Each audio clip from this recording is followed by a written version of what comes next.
তোর খবর আছে, আজকে কেউ বাঁচাইতে পারবে না। নাতি, আজকের মতো মাফ করে দে, আর জীবনেও এই ভুল হবে না। বন্ধুরা, তোমাদের কাছে হাত জোড় করে বলতেছি, ভিডিওটি সম্পূর্ণ দেখো এবং কে কোথা থেকে দেখছো কমেন্টে অবশ্যই জানাও। স্যার, আমার অ্যাকাউন্টে এই টাকাগুলো রেখে দেন।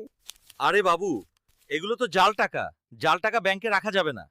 আরে মিয়া, আমার অ্যাকাউন্টে জাল টাকা রাখুম না ভালো টাকা রাখুম সেটা আমার ব্যাপার, আপনি এখানে নাক গলান কেন? ডাক্তার সাহেব, আমার কাছে টাকা নেই, আমাকে ফ্রি চিকিৎসা দেবেন। হ্যাঁ দেব, কিন্তু বিনিময়ে কি দিবা? আমি কবর খোঁড়ার কাজ করি, আমি আপনার জন্য ফ্রিতে কবর খুঁড়ে দেব। সর্বনাশ! এই বাচ্চা কি বললো? ওই সুমাইয়া, ফ্রি আছো নাকি? আমি আইতাছি, তুমি রেডি হও, তোমারে নিয়ে আজকে লং ড্রাইভে যাবো। আরে বেবি না, আমি এখন ক্লাসে আছি, আমি এখন বের হতে পারবো না। বেবি, কে কল দিয়েছিল? আব্বু কল দিয়েছিল বেবি।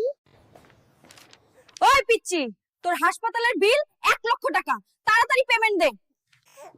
গরু ছাগল নিয়ে হাসপাতালে কেন? 1 লক্ষ টাকার বিল তো ধরায় দিছো, এত টাকা কই পাবো?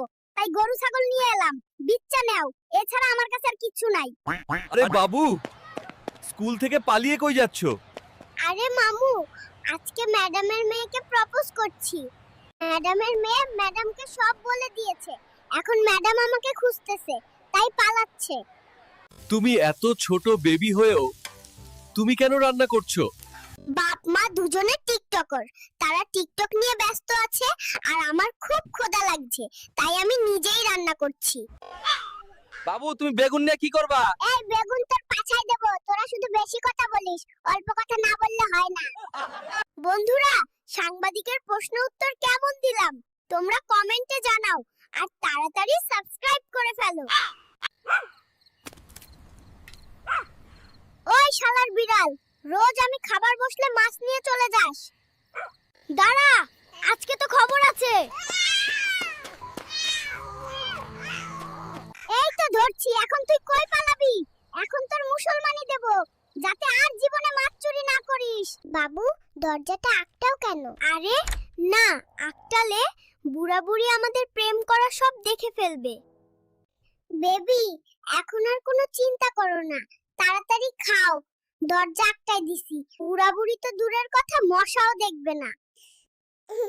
যৌবনকালে ছেলের বউকে নিজের মেয়ে মনে করে যত্ন করো, তাহলে বৃদ্ধকালে ছেলের বউ তোমাকে মা মনে করে সেবা করবে। শালার বুইড়া, তুই আমারে হাফেজ বানাইতে চাস, কিন্তু তুই নিজেই জুমার নামাজে না যেয়ে বিছানায় শুয়ে থাকিস। আজকে তোর খবর আছে, আজকে কেউ বাঁচাইতে পারবে না। নাতি, আজকের মতো মাফ করে দে, আর জীবনেও এই ভুল হবে না।